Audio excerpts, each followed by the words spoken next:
Hey guys, Gino back again, and here's episode 3 of Quarter Life Questions. So, before I start, hit the like button, hit the notification bell, leave a comment down below.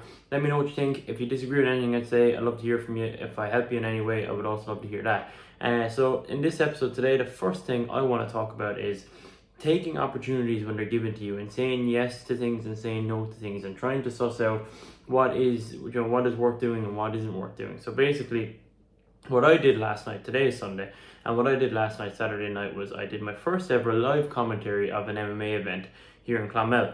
So the event was PFC, so it's Premier Fight Club, and they run amateur and also professional MMA events. And they had one here in the Clonmel Talbot Hotel. And when I was training a couple of weeks ago, so I'll give you a bit of backstory. So I was at training, I trained a bit of jiu-jitsu, and I started training a small bit of MMA and SPG in Clonmel. And a past guest of ours, Connor Sunderland, who's been on the podcast twice, his brother also trains up there, Niall, and Niall runs PFC alongside the head coach, Colin Maher, in the gym.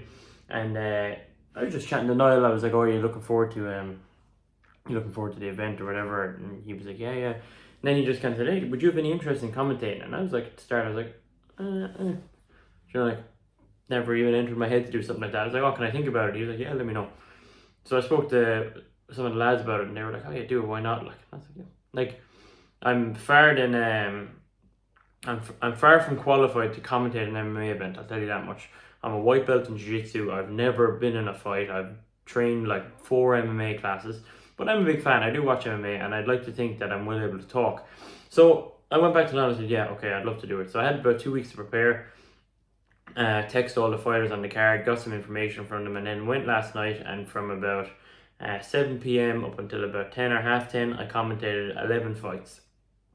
And I have to say, it was one of the most fun experiences I've ever had in my whole life, and I think I found something that I really, really enjoy. Now, I don't know if I'll ever be able to make a career from commentating MMA fights. I'm not John Anik or Joe Rogan, but I have to say, just the experience was brilliant. I had the best seats at the event, got to sit right next to the action. I got to call 11 MMA fights. I got all these guys in there beating the heads off each other, and I got to commentate over it. I was part of the live stream, so for their family and friends watching from abroad or at home, were listening to me and another guy, Paul Brown, who does this for a living. And it was just such an experience. So it had me thinking, if I hadn't been at training, if I hadn't made the effort to just chat to Niall, if I hadn't said yes, I would have never got to do it. And I would have never realised that something that I find really fun is now commentating MMA events or an event. And it's just like, people don't take opportunities often enough, and people don't come across them. And I find that if you spend all day in your room and you're just not out talking to people, you're not part of any clubs, you're not part of any organizations, you don't really get to chat to anyone, opportunities don't come your way. They're not going to just fall out of the sky. You need to go out and look for them, or you need to stumble across them at least. And the more you're out, the more you're talking, the more people you talk to, and the more effort you make, and the more you put yourself out there, the more opportunities will come. So I kind of thought to myself, I wonder why Niall asked me to do it.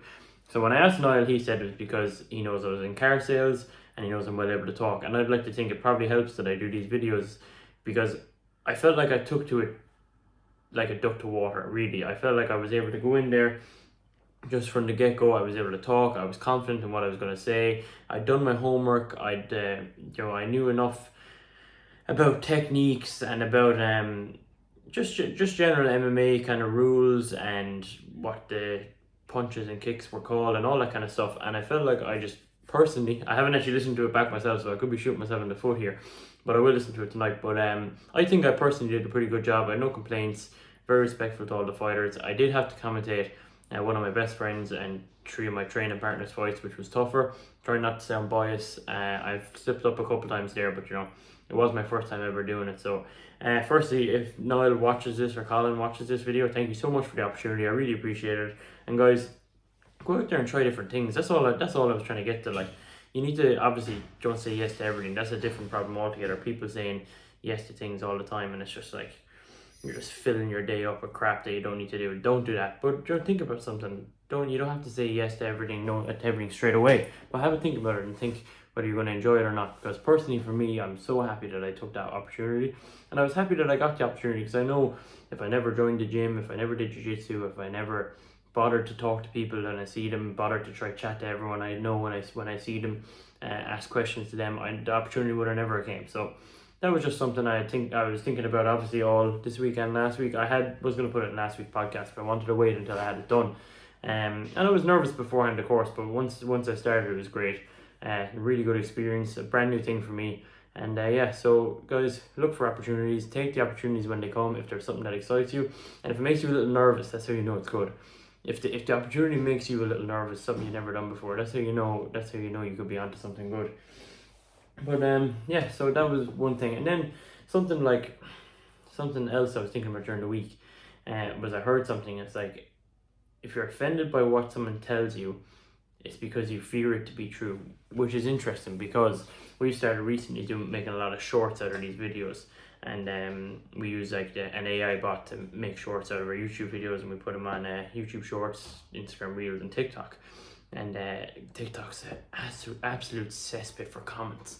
People just commenting shit on it, and you're saying, I know from work as well, we make TikToks from work, and you see like, and not so much me, but my boss is always getting stuff commented and just like little comments. But if you take offense to what these people are saying to you, you have to kind of look at it from a different way. So some people are like, oh, they're dickheads, why are they saying this? But if you're offended by it, if someone's like commented underneath, oh, Gino's ginger, for example, I'd be like, well, I'm not ginger, so it's just gone straight away. Like, but if they said something like, oh, what's with his double chin? Because he kind of like, whatever, or like, what's with his fucking big nose, or his whatever it might be for someone, or he doesn't know what he's talking about, or whatever it might be. If you get offended by it, you're more than likely offended by it because you do believe it to be true, and it's something you're insecure about anyway. And don't worry, the internet, if you put yourself out there on the internet, they will find every insecurity you've ever had and they will show it to you, which is great. And I think it's just something to be wary of. So if you do get offended by someone, it's like, when you're on a night out and that drunk guy passes and you say something to him, and you'd be like, oh, let's say you just said something, you're like, oh, shut up, you idiot, or whatever, and then he's like, oh, straight away he's angry and annoyed because you called him an idiot. Like, it's probably because he thinks, oh, I am an idiot, so now I'm pissed off about it. So it's just something I think is definitely worth noting and catching yourself in. So when you get offended by something, is it because you fear it to be true or know it to be true? Because it's certainly, I know in my experience, when someone says something to me I don't think it's true at all, I'm like, what? You just move on from it. But people obviously point out flaws all the time, and everyone has their flaws. And when it does and you feel it, you know straight away it's because you believe that it is the case. And it's something that I just heard in a podcast during the week, and it really kind of stuck with me, and it's something I'm trying to catch up myself now. And then I was even thinking about it last night when I was talking on the MMA. I was like, I'm a bit of like imposter syndrome here. I was like, I've never been in an MMA fight, and I made that known. And I said it a couple of times because I didn't want the fighters to listen back to their fights and hear me saying like, oh, fighter in the blue corner keeps dropping his right hand. And then they're like, yeah, you're like, what's this guy know? He's never had a fight. So I did mention that, and I did mention that I'm just saying what I'm seeing as I go. So like my fear now would be one of them fighters to listen back and just be like, that idiot doesn't have a clue what he's talking about, and I'd be like offended by it because they're right. I know for the most part I didn't really have any experience in what I was talking about, but I'd like to think I did know a bit of what I was saying. But so I like how I tied that back in together. These solo podcasts are getting a bit easier for me to like kind of flow with a little bit, and then it's just a matter of time, I suppose, matter of trying to get used to things, trying to keep the topics flowing into each other. Because I found in the last one I was kind of saying like, okay, and the next topic is, and the next topic is, and I just wanted to change that up a bit. And on that note, the next topic is I wanted to talk about discipline, and I wanted to talk about motivation, because some people need motivation to do a lot of things. For example, if you're going to the gym, or if you're working, or if you're doing your own project or whatever it is, if you're relying on motivation, you're screwed. Motivation will not be there if it's, you need to train at 6 a.m. and you have to get up at 5. Motivation will not be there every morning. It might be there on a Monday morning if you go, let's say you drank on a Saturday night, you were hungover all day Sunday, trying to get your shit together, you're like, oh, get up early Monday, go to the gym. I've been there, that's motivation. Discipline is just doing it because you don't want to, and that's something that's so important. If you're like looking to your friends or looking to TikTok, or like, okay, I'll go to the gym when I see a TikTok of some guy in the gym telling me to go to the gym, you'll never go. Motivation Motivation is great, don't get me wrong, and being motivated is good, but that's not what you need to strive for. You need to strive for discipline. You need to strive for, okay, I have to go to the gym, even if I don't want to. I have to, do this work. I have to make this video. I have to, just let's say for me in work, I'm in car sales, like there's days when you go in and you're like, oh my God, I'd rather do anything than call these customers. But sometimes you just have, well, not sometimes, every time, every day, you're paid there to sell cars. You need to sit there, you need to go through your leads, you need to contact your customers, you need to contact the customers you spoke to the last day. You need to stay on top of these things. It is your job and it is your duty, and that's what you're paid to do, and you need to do it. And if you're waiting for motivation to do it, you're screwed. You need discipline. The best salespeople and the best, the best business people, the fittest people, the best authors, all of them have one thing in common, and that's discipline and not motivation, because motivation runs dry and it runs thin quick. So that's something to definitely keep on top of, and just try to work yourself into. Be like, okay, and like usually the best gym sessions are the one you didn't want to go to. Even with me, I'm trying to make sure I'm more consistent with jiu-jitsu. I'm trying to get there 4 times a week now and do weights 4 times a week. So which means that one of my weight sessions during the week usually has to be in the morning. So I usually have to go up in the morning. I usually like to sleep in the morning. But anyway, it's just something that you have to really force yourself to do. And no matter how miserable it is, and no matter how rainy it is, or whatever it is, you just have to get up, get out of bed, and go do it. And these videos are another thing. I'm trying to do weekly. I haven't wanted to say that yet about these podcasts, but I'm going to try to do a weekly one. And I just need discipline in order to make sure I'm doing a weekly one, have it recorded every week, have it edited and have it up. I'm trying to record on a Sunday, have it out maybe on a Wednesday or midweek kind of thing. But it will take discipline, and as I said, discipline doesn't always stay there too, but you need to really, really try work on that and force the discipline, and it will go a long way for you.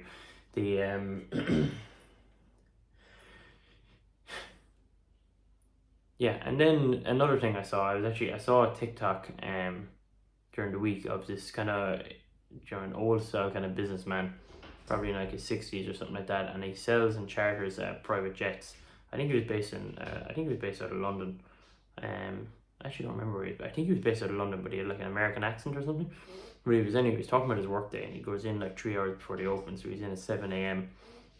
He gets like 3 hours of work done, and then his team arrive, and then he goes on meetings, and he does this and he does that. This is a day in the life of a private jet broker. I get into the office at 6 a.m., 3 hours before my team. I like getting in early to catch up on work and establish my plan of action for the rest of the day. I then call my clients in Asia, do emails, and take more calls. Yeah, the price is $49.8 million.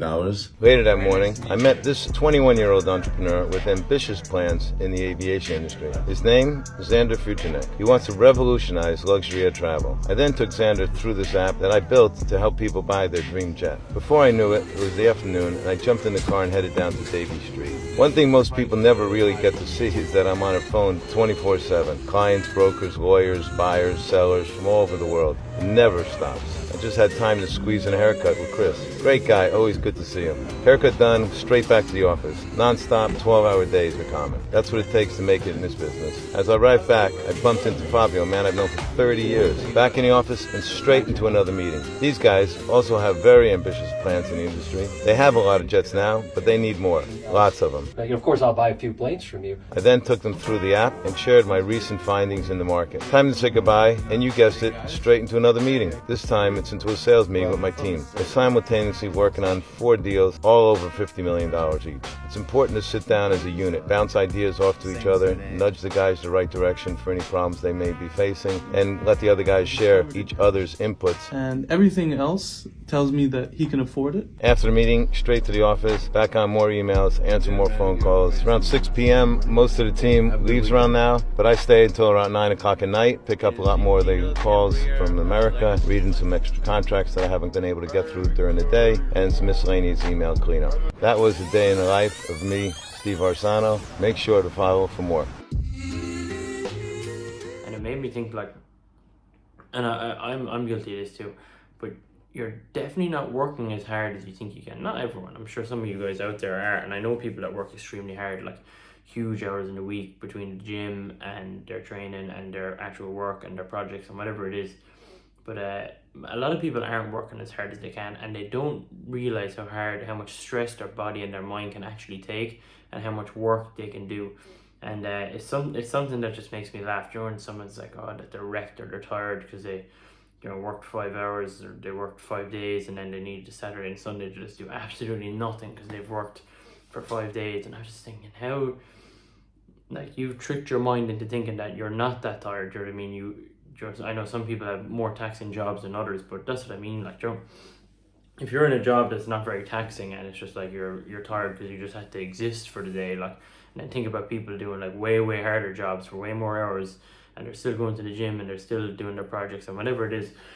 So look, it's something that would probably annoy people, because a lot of the topics I seem to be bringing up in these things are kind of hitting home with people and kind of pissing them off a little bit, which is no harm. I'm happy to annoy people. I don't want to please everyone. It's very what do they say? It's like if you're everyone's cup of tea or a mug, I heard the other week. But like, I hope some of you are kind of getting pissed off by what I say a little bit anyway.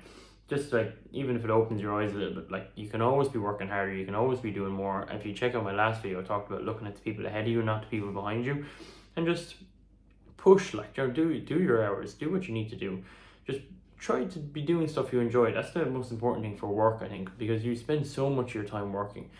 If you can just find something you enjoy and just work, like, you'll enjoy it. I like working all day in car sales. I do like usually 6 days a week. I like doing it, and then I like to go to the gym or train, and I like doing these videos, and I like doing like a Caffe Pompeii work, and whatever it is, I actually quite enjoy doing it. So everything I do day to day I really like, but I'd argue that I'm working pretty much every day of the week, which is great. It's fine, it fills up my time, I enjoy doing it.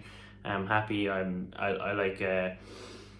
I like structure to my weeks, and it makes me have structure. So I just think, no, it's not for everyone. Like, if you want to be lazy, but I don't think you'll be watching this video if you are lazy, or if you consider yourself lazy, or if you've no motivation. I can't imagine you thinking, oh yeah, I'm going to watch a video on, Sam and Gino's channel or whatever it is.